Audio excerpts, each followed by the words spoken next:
Microphone. Hold on one second. Right.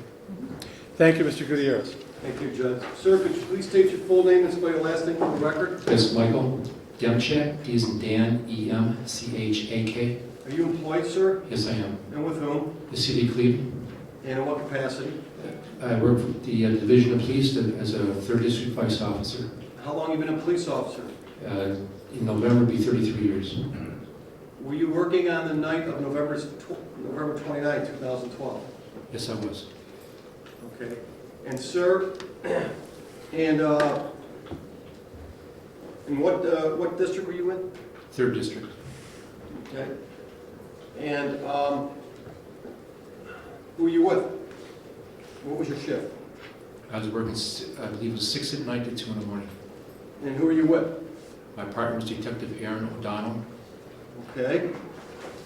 There come a point in time where you were involved in a pursuit. On advice of my counsel, I am invoking my right to remain silent. Judge, we believe at this point in time that the witness is not entitled to plead the Fifth Amendment because his testimony will not incriminate himself.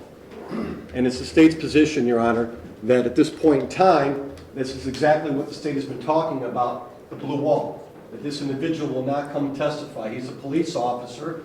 His loyalty should be the citizens of this. Well, are you saying, though, like you did in your brief, that he does not have a constitutional right to, and I'm talking about the factual or legal basis in this case. Are you saying, like you did in your brief, that he doesn't have a constitutional right to, against compelled testimony?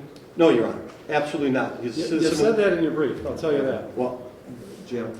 Your Honor, we never said that. He absolutely has a right to assert his Fifth Amendment right. But once he does that in the courtroom, it is up to the court to decide if he has a real and appreciable reason, not just an imaginary fear of possible self-incrimination. Our argument has always been in that brief that he does not have a real and appreciable fear. His testimony will not self-incriminate himself. We have said that he's not going to be charged. Our experts say there's nothing to charge him with. And on top of that, we've seen his internal, AKA Garrity statements, so we, as our office, cannot bring charges against him. If you give me a moment, I'm looking for your brief, so if you'll hold on, Mr. Gutierrez.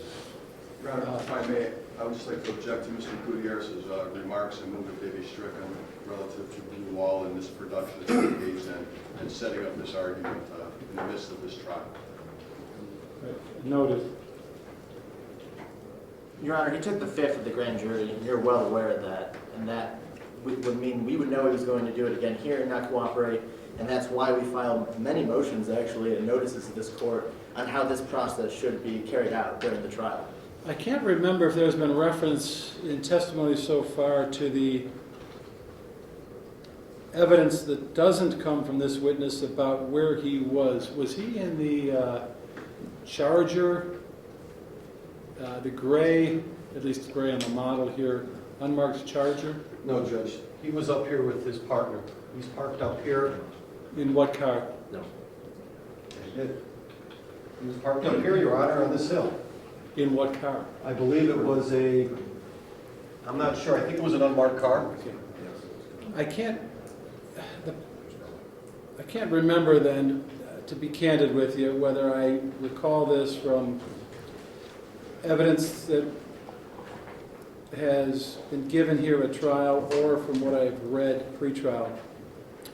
But the point is, there is evidence from a source other than this witness that he basically was in this parking lot and that he fired his gun, right? Judge, yes. He was parked up here, and as he came down the hill, he fired his gun. And if you remember the grass we have his casings right around this area right here. Right. I knew there was evidence in the trial to the effect that this witness was present and fired his gun. Correct. How is he situated any bit differently than Michael-Brelo? And I don't mean at the scene. I mean as a legal and factual matter. He was there. He shot his, as far as you know, as far as you can tell, with evidence not coming from him, not coming from the witness himself. he shot his gun towards this car with the people in it, right? Correct.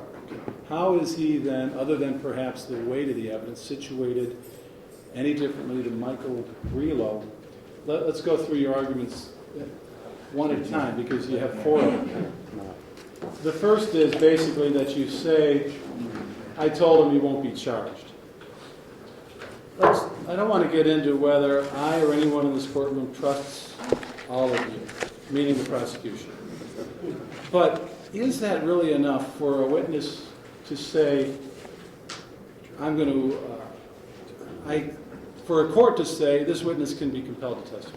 Well, It's a matter of law. you've read our expert reports from Phil Bogdan about. That's the second thing. I'm asking about your promise, basically. We won't charge you. Well, we've How reviewed. enforceable is that, is what I'm asking. We've reviewed his internal Garrity statements. No. And we See, cannot. Here's the thing. If you don't mind, Mr. Chalupka, I'd like to go one by one with the arguments, if you don't mind. How enforceable is this promise, hey, I'm not going to charge you no matter what you say? I mean, we're not going to charge him. I mean, we stated that How? to letters. I mean, that You're is. not going to answer the question, am I right? So, it's not enforceable. Moving on. It is true, and I agree with your second point, because I've seen these reports, that Bogdanoff and Katsaris don't believe that this witness can be charged with a crime. So what? Well, we base on their determinations, and that was in our decisions. On top of that, we presented all the evidence to the grand jury, and the grand jury did not return an indictment. Nor do we ask for there to be an I have other indictment. cases pending where you've re-presented to a grand jury the same evidence. So 1 and 2 are sort of based on, 2 is kind of based on 1. Your third argument, he's got to be charged and then raise a Garrity violation. Well, that's exactly been our point from the beginning, that none of his statements were ever Garrity. Yeah, But if I'm they, saying, there's not a Garrity issue until he is charged. but we all know that we have his statement, we've seen his statement. There's no way to us to use other independent evidence to bring a charge against him now that we've all been tainted. So you're saying, again, we have to rely on your word that, hey, we know we're precluded by Garrity from charging this guy, so we're not going to charge him. Correct. So it's your word again. Correct. And again, I'm not getting into do I or does anybody else trust you. I'm getting into the enforceability of your promises. The law around our reasons as to why we cannot and why we can make the assertion that we will not charge him, between whether it be the guarantee, whether it just be reasonableness by our use of force experts, demonstrate that legally we cannot charge him. That's why we did not charge him, and that's why we will not charge him. But you can. We do not, under the law, we cannot. You're telling me that you are prohibited by some law, under the circumstances currently in existence, from going to a grand jury tomorrow Tennessee and versus seeking an Garner. indictment against him. If we brought this facts, which the grand jury has already seen, involving Detective Demchak, Tennessee versus Garner, Palmoff versus Rickard, it all shows that we cannot indict him because our experts and our office have determined legally that he acted reasonably on that night. Then give him immunity. We don't believe police officers should be granted immunity to So this just is a public testify. policy argument. It is exactly a public policy. So what you're saying then, let's be clear about it. What you're saying is then, where you make a subjective determination that a cop did not commit a crime, that based on what you think he did or didn't do, he doesn't have a Fifth Amendment right not to be compelled. He swore an to oath to the community of the city of Cleveland to not only under his general uphold the orders, Constitution, to right? uphold the Constitution. You know what's in the Constitution? The same amendment we're talking about. But he doesn't have a right. He just doesn't have a real and appreciable right to, or a reason to assert that. And that's all the law says, and that's what our briefs have argued. His appreciable right is sitting in a white shirt and a striped tie right He over has an appreciable right. He's in basically the same position, except clearly some of the evidence about him is going to be different than it is about Michael Brelo. If his testimony will not incriminate him, which legally it will not, then he doesn't have a right to assert his Fifth Amendment. That's just not true. And for the reason that I mentioned, and I'm sorry if I seem to be brusque, but you're asking a witness to rely on your essentially promise that he doesn't face any legal liability, but that's not the standard. It's a question of what the facts show or facts could show, and the causal links to the evidence. You're asking him basically, I don't know exactly what he's going to say. You probably have an idea because you've seen his statement. But you're asking him basically to say, I was there, I shot more than once at the car. You're also, I assume, going to want him to say what he did or didn't see of others do, which is fine. But you can't tell me as a legal matter, that he doesn't face some potential criminal liability and that he can never be charged.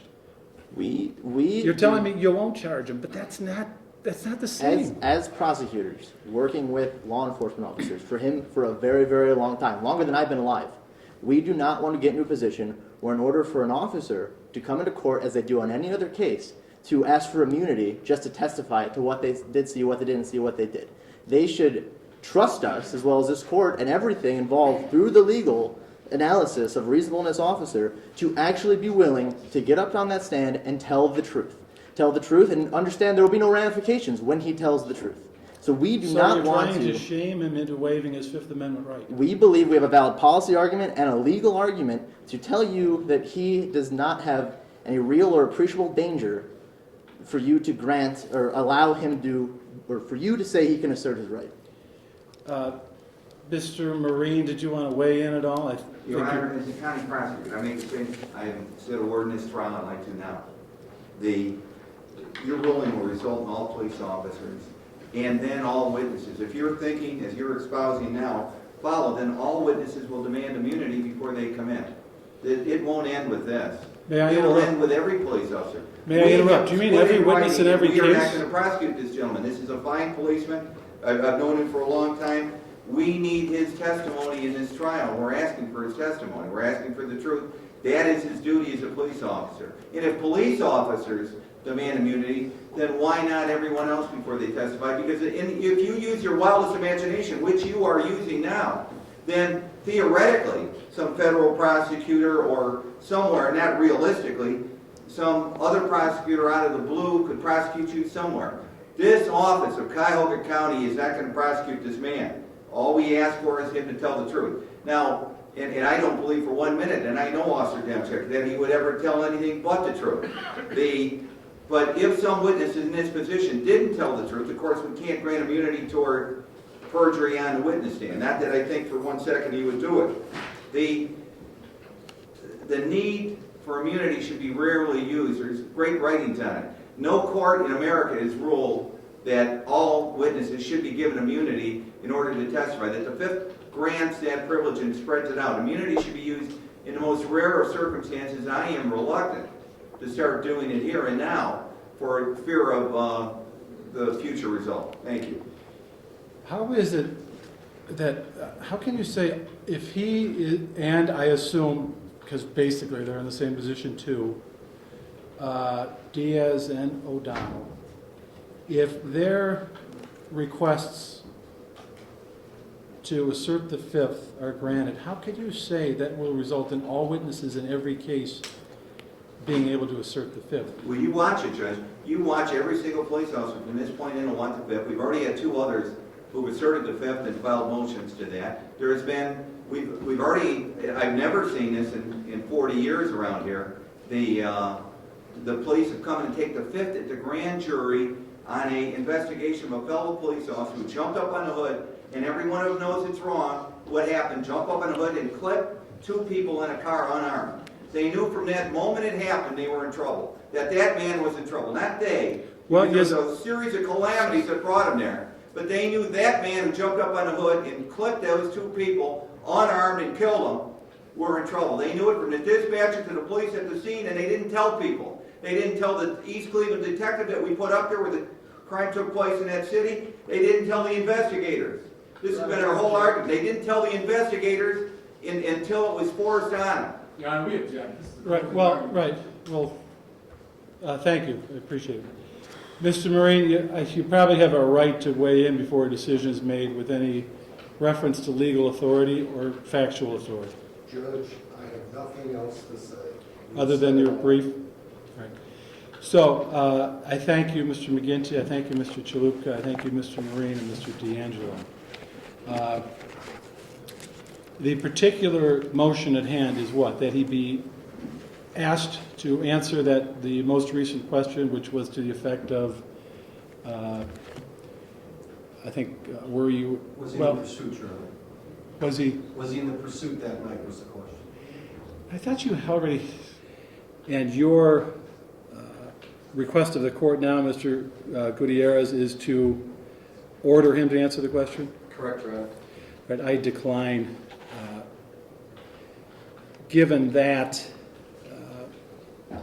I mean, I understand that you disagree with the ruling. I think he's entitled, in other words, I think he's entitled to assert the fifth based upon the evidence that I know of in this case and based upon what the other evidence, not from this witness, shows about where he was and more or less his basic involvement without getting into every detail that night.